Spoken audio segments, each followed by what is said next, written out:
Saudara tersangka sudah ditangkap, namun hingga kini motif ia tega membunuh anak politisi PKS masih menjadi teka-teki. Kita bahas bersama dengan psikolog forensik Mas Reza Indragiri. Selamat petang Mas Reza.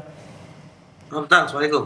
Mas Reza, sebagai psikolog forensik, Anda membacanya seperti apa ketika ada dua kasus yang berbeda, kasus pencurian, kemudian dikaitkan dengan kasus pembunuhan yang sudah jalan 2 pekan ini, terus sudah menetapkan tersangka. Bagaimana pihak polisi akhirnya meyakinkan bahwa keterangan tersangka ketika mengaku menjadi pelaku pembunuhan ini bisa menjadi penyebab utama dalam kasus ini?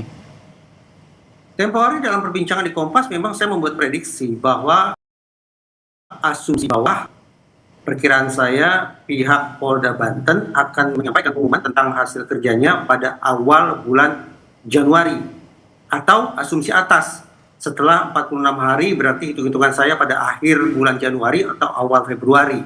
Itu perkiraan saya. Namun kalau kemudian kita berfokus pada apakah pelaku pencurian ini juga merupakan pelaku pembunuhan, terus terang saya masih mempertanyakan hal itu. Kenapa? Karena dari pemberitaan yang saya dapat di media, satu, bahwa di lokasi pembunuhan itu pelaku tidak mengambil barang apapun. Berarti perkiraan saya, orang yang masuk ke rumah anggota PKS tersebut, kemudian melakukan pembunuhan terhadap anak, melancarkan aksinya dilatar belakangi oleh motif emosional, marah, dendam, sakit hati, dan sejenisnya. Terlebih karena ada luka atau cedera yang sedemikian parah pada tubuh korban. Namun, pada peristiwa yang kedua, yaitu pencurian di rumah mantan anggota DPRD, kata pencurian saja sudah jelas menunjukkan bahwa pelaku memiliki motif instrumental, yaitu mendapatkan manfaat tertentu dari aksi kejahatannya. Nah, saya belum bisa teryakinkan bagaimana seseorang yang sebelumnya melancarkan aksi kejahatan ekstrim dengan motif emosional, kemudian beralih dalam tempo 2 pekan menjadi pelaku kejahatan yang instrumental. Perubahan motif yang sedemikian tajam itu dalam kurun waktu 2 pekan itu yang masih mengundang tanda tanya.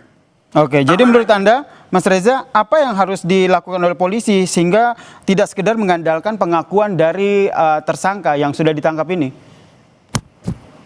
Saya harus tandaskan bahwa perkiraan saya, pernyataan bahwa pelaku pencurian itu juga merupakan pelaku pembunuhan tampaknya berasal dari keterangan yang disampaikan oleh si pelaku pencurian.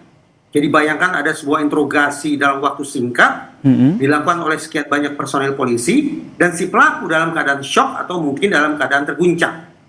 Nah, sorry Mas Reza, itu kemungkinan bisa terjadi dalam kasus ini? Oh jelas, pelaku kejahatan sesungguhnya juga bisa mengalami shock, baik akibat perbuatannya maupun akibat kerja kepolisian.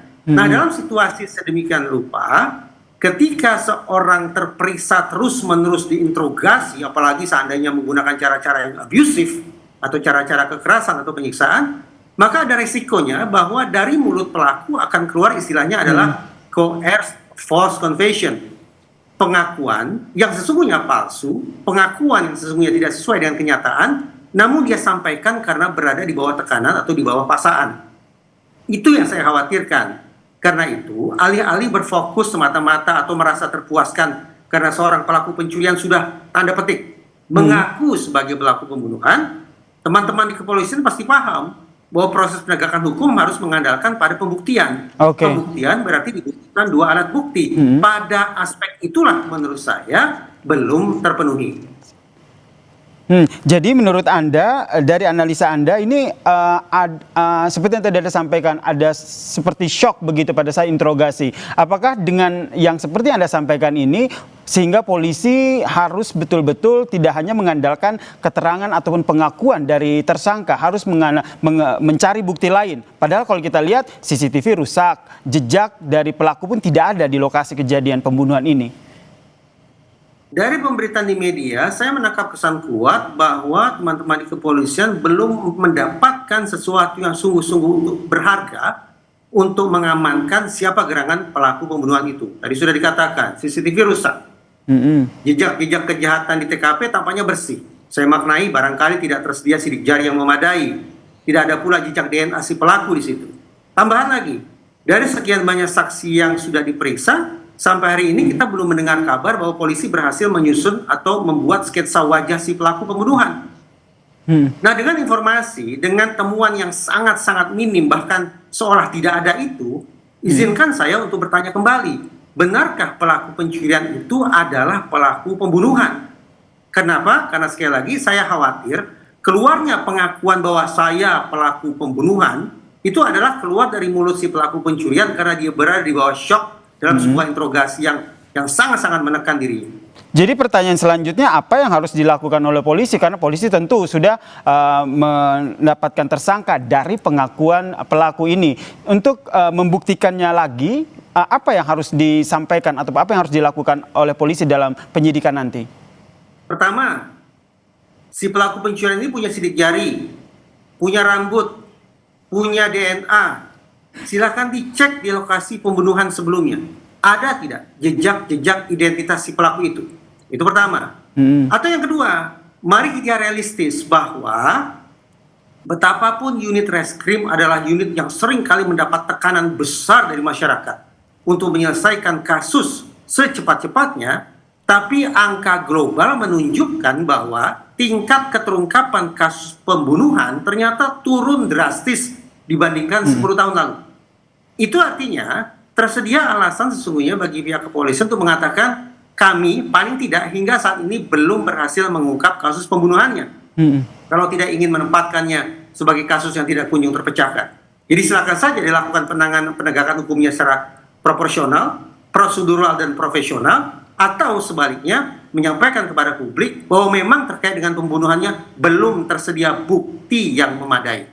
Jadi Anda sendiri masih sedikit ragu begitu ya, bahwa pelaku pencurian yang ditangkap ini merupakan juga sekaligus pelaku pembunuhan anak dari politisi PKS ini? Saya masih terus terang terhantui dengan kasus Cirebon sekian tahun silam, Mas. Bahwa ada 7 orang plus 1 anak yang dianiaya sedemikian rupa dalam proses interogasi. Akhirnya keluar dari mulut mereka sebuah pengakuan bahwa mereka telah melakukan ruda paksa dan pembunuhan. Tapi pengakuan itu ternyata sekali lagi merupakan bentuk coerced false confession. Pengakuan yang salah, pengakuan tidak sebagaimana kenyataannya, tetapi diberikan karena mereka berada di bawah tekanan yang sangat dahsyat dari interrogator. Saya berharap situasi semacam itu tidak terulang, sehingga lagi-lagi ada orang yang dipidana atas sesuatu yang sesungguhnya tidak pernah dia lakukan. Oke, sehingga mendorong bagaimana polisi akhirnya mengedepankan scientific investigation ya dalam pengusutan kasus pembunuhan anak politisi PKS yang tersangkanya ini sudah ditangkap oleh polisi. Terima kasih Mas Reza Indragiri, psikolog forensik, telah berbagi perspektif terkait dengan kasus ini di Kompas Petang. Salam sehat Mas Reza.